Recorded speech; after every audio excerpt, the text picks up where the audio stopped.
Did you know that Africa's imports from China hit a record high this year, with billions of dollars spent on just 5 key products?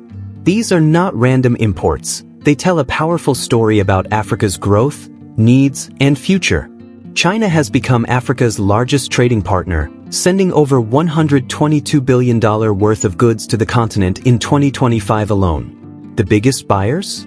Nigeria, South Africa, Egypt, Liberia, and Algeria. But what exactly are Africans importing in such huge numbers? Stick around to see the 5 things African countries are buying the most from China and what this means for the continent's development. Number 5. Synthetic fabrics. Step into a bustling market in Lagos, Accra, or Nairobi, and one thing instantly catches your eye: rows upon rows of bright, colorful fabrics. These rolls of cloth, stacked high and glowing with every shade imaginable, are more than just textiles. They are one of Africa's top imports from China. In 2025 alone, African nations spent about $2.4 billion on synthetic woven fabrics, mostly polyester and nylon blends. Why so much demand? Price and versatility. Synthetic fabrics are far cheaper than cotton or wool, and they can be produced in countless colors and patterns. For tailors, designers, and everyday shoppers, they offer an affordable way to look stylish without breaking the bank. These fabrics are everywhere, from traditional outfits sewn by local tailors to modern streetwear, uniforms for schools and businesses, and even home decor. In many African cities, it's common to see entire neighborhoods buzzing with sewing machines, all powered by rolls of Chinese cloth. And for small traders, these fabrics are a lifeline, allowing them to buy in bulk and sell in local markets with healthy profit margins. But there's another side to the story. While synthetic fabrics keep prices low for consumers, they also threaten Africa's own textile industries. Countries with rich histories of cotton growing and cloth weaving often find it hard to compete with the sheer scale and low costs of Chinese imports. Local mills struggle, and in some regions, jobs in textile production have been lost. Synthetic fabrics from China have become woven into daily life across Africa. They clothe millions, drive informal economies, and shape fashion trends. Number 4. Construction machinery. Across Africa, the sound of progress often comes with a deep rumble, the roar of bulldozers, the clank of cranes, and the steady grind of road rollers. From new highways cutting through vast landscapes, to bridges connecting cities, and high-rise apartments reshaping skylines, construction is everywhere. And behind much of this boom lies Chinese machinery. In 2025, African countries imported around $2.2 billion worth of construction equipment from China. Excavators, bulldozers, concrete mixers, tower cranes. These massive machines are the backbone of Africa's infrastructure revolution. Without them, many of the continent's ambitious projects would stall before they even began. Why are Chinese machines so dominant? The answer is simple: cost and accessibility. Compared to Western or Japanese brands, Chinese equipment is significantly cheaper, often by 20 to 30%.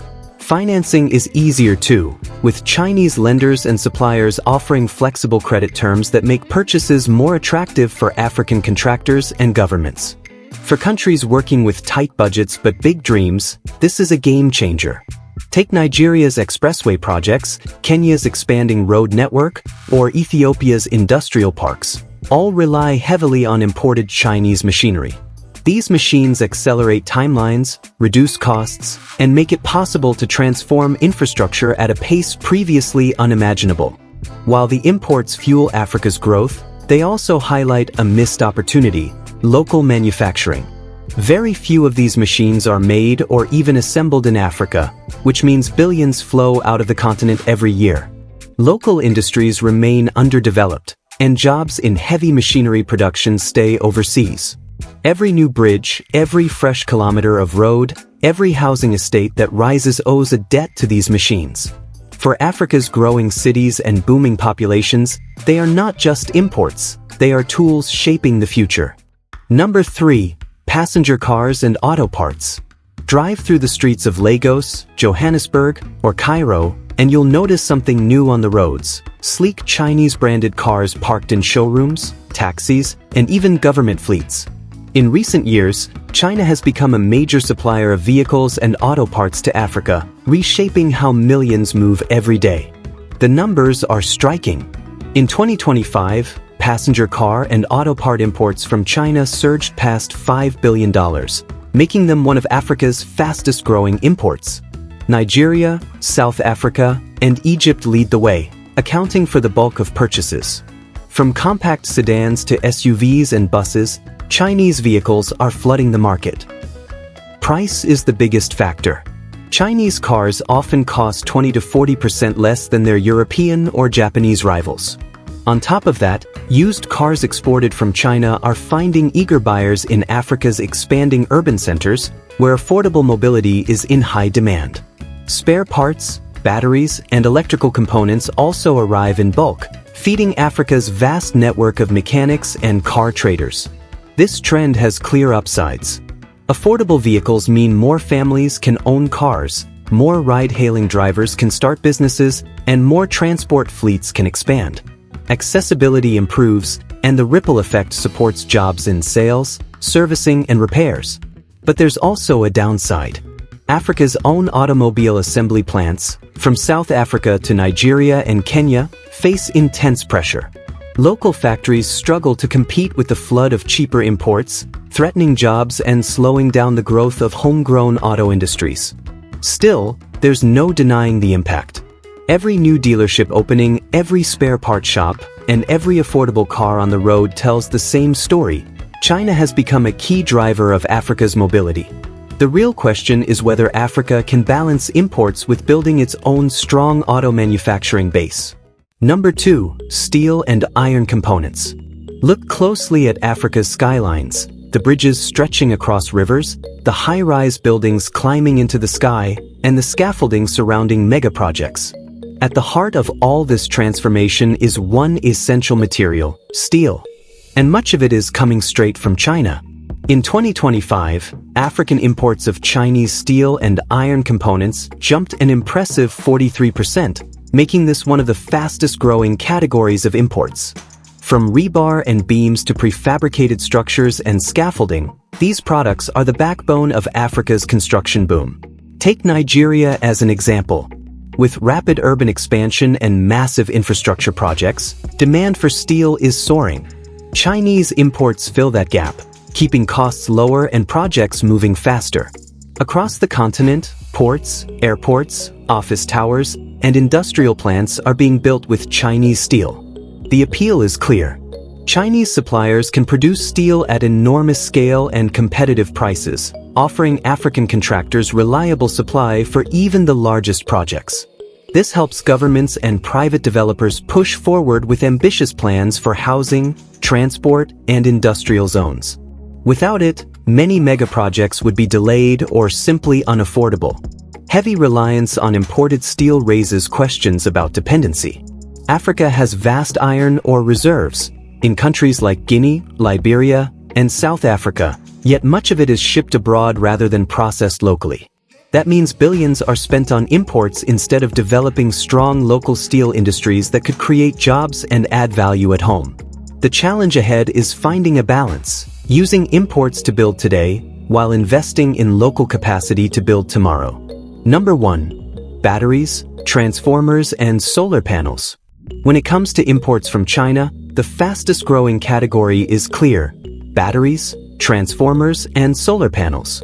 These products are at the heart of Africa's green energy revolution. According to Bloomberg, imports of batteries rose an impressive 41% last year, while transformers and inverters climbed more than 25%. And the biggest surge? Solar panels. Shipments of Chinese solar modules to Africa soared by nearly 60% in just 12 months. That's over 15 gigawatts of panels, enough to light millions of homes. Why such rapid growth? Because Africa still faces one of the world's greatest energy access gaps. More than 600 million people live without reliable electricity.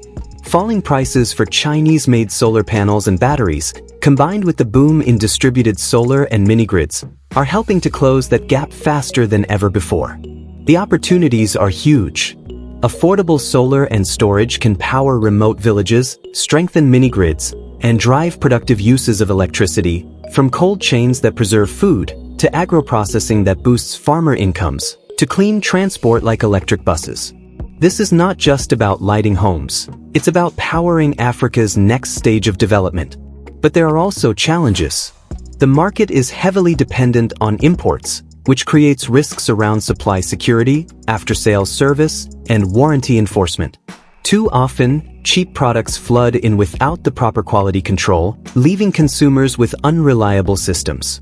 For Africa to fully benefit, countries will need stronger standards, better maintenance ecosystems, and eventually, more local assembly and manufacturing. Still, the momentum is undeniable. Batteries, transformers, and solar panels are no longer niche imports. They are now the #1 product category Africa buys from China, reshaping the continent's electrification journey and laying the foundation for a greener future. Africa's imports from China tell a bigger story about growth, opportunity, and the challenges of self-reliance. These products are shaping daily life and tomorrow's skylines. But what do you think? Should Africa keep importing or build more locally? Share your thoughts below, and don't forget to like, subscribe, and stay tuned.